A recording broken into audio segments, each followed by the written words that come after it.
Alright, what's up guys? Doomnyc here with Deck of the Month for February 2012. Deck of the Month, obviously, as you guys can tell, is going to be windups.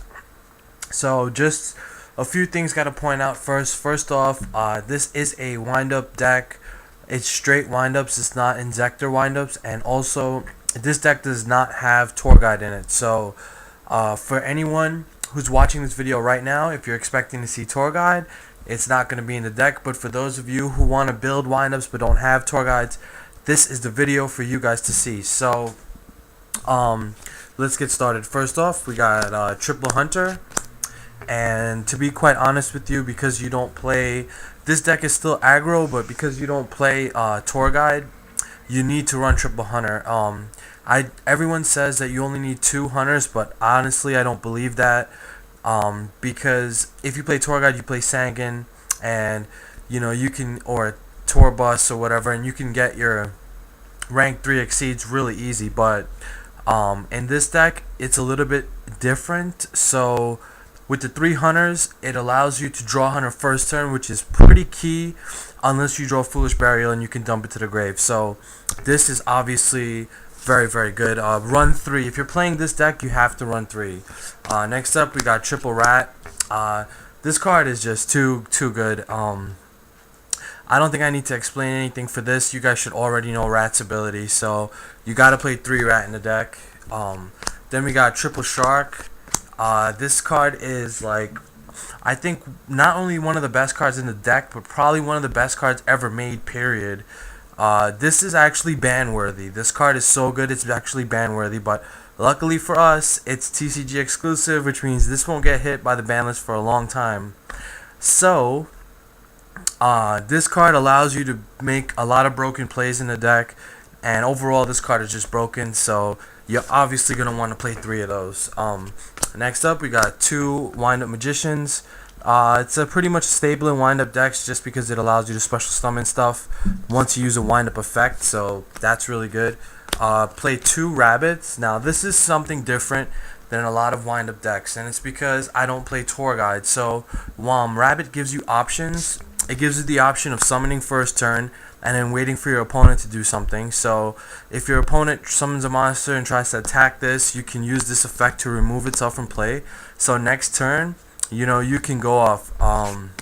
So that's why I play 2 of these, because it's a fail-safe. In case I don't draw what I need first turn, then I can get this and then wait for some stuff later. I play 1 Wind-Up Soldier. Now, a lot of you guys might question this card, but don't. This card's really, really good in the deck. It'll allow you to get over Thunder Kings, and it's really easy to get on the field. It's a warrior type, and of course I'll get to that in a second. It's just overall really, really good. So I'll show you like how I usually summon that card. So that's the wind-up stuff. Now we're gonna go into the other stuff. I play 2 Marauding Captains. I was playing 3.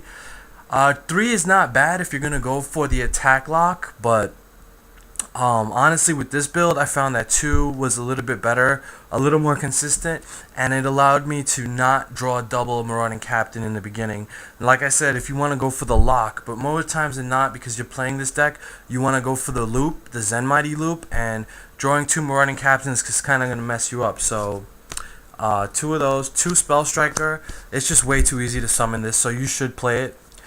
This deck does not play Gillosaurus, and I'm going to tell you why. Gillosaurus, while it's a great first turn special summon, if you play that card, then you have to play Fossil Dig, and Fossil Dig makes the deck inconsistent, because what happens when you draw a double Gillosaurus? Then you now have 1 Gillosaurus left in your deck, and you have 3 Fossil Digs in your deck, so you're going to have dead cards, and that's how you lose games, when you draw into your dead cards. You don't ever want to do that. So I don't play Gillosaurus. I don't think any of the decks that top at the next YCS at Atlanta is going to be playing Gillosaurus, but if someone tops with it, then they would really be surprising me, but I really don't think that's going to happen. 2 Spell Strikers is really good. And then double Birdman. This is your only tuner. Windups, they don't have any tuners, which is probably a good thing, because then the deck might be ridiculous. It is ridiculous already, but that would just take it over the top. But Birdman's pretty good. You can go Trish plays with this. It's really nice. And it's a level 3. So you can obviously go rank 3 exceeds with this. So this is obviously a good choice for the deck. So that's the monster count. Let's go on to the spells. We play triple factory. I think this is pretty obvious. You guys, if you're going to play windups, you should play triple factory. I believe the turbo build with Torguide and Gillosaurus does not play this.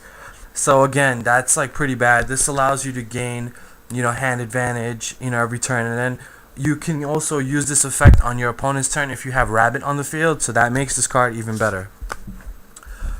We've got the one Rhoda. And Rhoda can search out your Marauding Captains, or it can search out your Wind-Up Soldier. So this is a search card for Soldier in case you need it. And remember, Soldier's effect, he can go to level 5, and then he gains 400 attack. So that 2200 attack is great for getting rid of your Thunder King, your opponent's Thunder King. So that's really good. One Foolish Burial. This is one of those cards that can be game changing if you don't draw that good in the beginning, but you have a Marauding Captain and another level 3. If you have Foolish Burial, you can start the loop by dumping Wind Up Hunter. So again, getting Hunter to the grave or getting him in your hand as soon as possible is very key in the deck. That's why I play triple Hunter. I just find that it's the most consistent. We play one book. You can reuse your Wind Up effects if you Book of Moon them at the end phase and flip them up again. Mind Control, staple.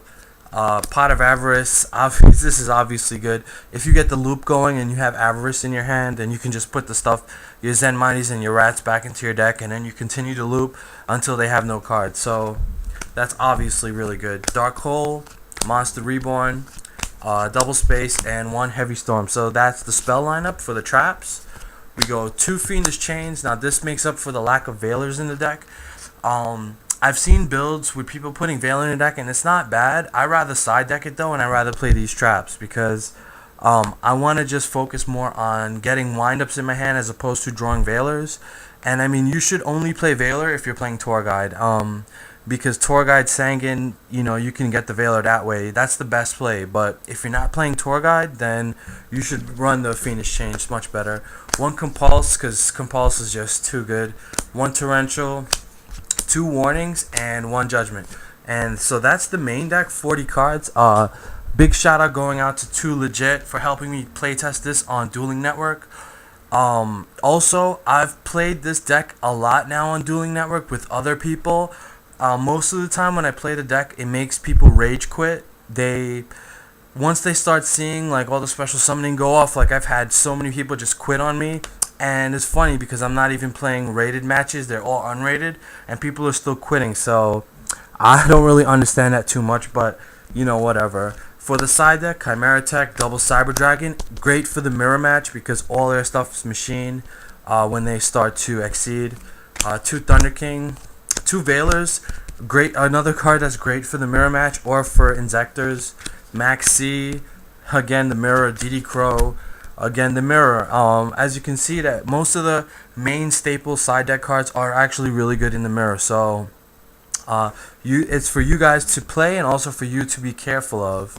One Wind Up Kitten. This is like a Compulse in monster form. What I really like about this is if you get an effect off where you can special summon this from the grave or the deck, then that's just like a free way to get rid of a monster. That's really good. So you only need 1 because with Rat, if you put the Rats back, you can get this. It's pretty good. And a second Compulse, just in case, this card really gets rid of Wind Up Zen Mains. And then finally 2 Bottomless Trap Holes. So that's the side deck. Now, finally, we go into the extra deck. We got the Synchros first, Catastor, Bryonic, Black Rose, Stardust, and Trishula. Just 5, the 5 staple Synchros. More times than not, if you're going to be syncing, you're going to be getting Bryonic or Trishula. So just keep that in mind. Next, we go into the Exceeds. And of course, we're going to play triple Zen Mighty. This is the card that you're going to be getting most of the time. I mean, granted, its stats aren't that great, but its effect is ridiculous. So, more than likely, I see what a lot of people are saying about Zen Mighty getting limited to 1. It's a possibility. I definitely think it could happen because this card is really that good. If it was just and they made it too easy to summon. If it was just 2 wind up level 3s, it would have been a little bit better, but because it's just 2 level 3s, like, it's way too easy to get, and then the effect is just ridiculous. So this could possibly go to 1, but right now at 3, it's really, really good. 1 wind up Zen mains, obvious staple in every deck. 1 m-x-saber invoker. Guys, do yourself a favor, get this card now while it's still relatively cheap. This card, once people start playing it, it's going to be very expensive. A lot of the times, what I'll do is, if I don't have Hunter, I'll make this guy instead, and I'll detach, and this guy can special summon Hunter. So if I get that Hunter on the field, depending on what's on the field or whatever, Hunter's going to be on the field or in the grave. So I'm already going to be able to get my combo started. Also, a lot of times at the end of the loop, when I want to go level 3, if I don't want to go into Leviathan, I can go into this, detach, and get Wind Up Soldier, because he can bring Wind Up Soldier. And then if you do that, there's like really, really nice plays. Like, if you have a shark, if you go for Invoker, you have a shark in your hand, you use Invoker's effect, and then you special summon Soldier from your deck. And then because you special summon Soldier, you can special summon Shark, use both their effects to go level 5, and then exceed for a rank 5. That's like really, really good. Invoker's really good in the deck, guys. Make sure you play that card. 1 Leviathan, 1 Levier. Levier is only there in case they DD Crow your Hunter and you want to get it back. And this is an easy way to get it back. 1 Utopia, because you can get, rank 4s out. 1 Tyrus. Tyrus is, most of the time with that Invoker play, I would go into Tyrus, but depending. The last card, I don't have it, but I'll have it really soon, guys, in a couple days. Wind Up Zenmayo. Either one of these, Zenmayo or Tyrus, for that Shark Soldier play. And I mean, I get that out all the time. So that is the Wind Up deck. Guys, tell me what you guys think about the deck. That is Deck of the Month. Leave your comments down below. Make sure you guys, post any suggestions or what have you. But I mean, I've played this deck, I've tested it out. The deck runs really good. No tour guide necessary. So again, so yeah, that's about it. Just let me know what you guys think about the deck.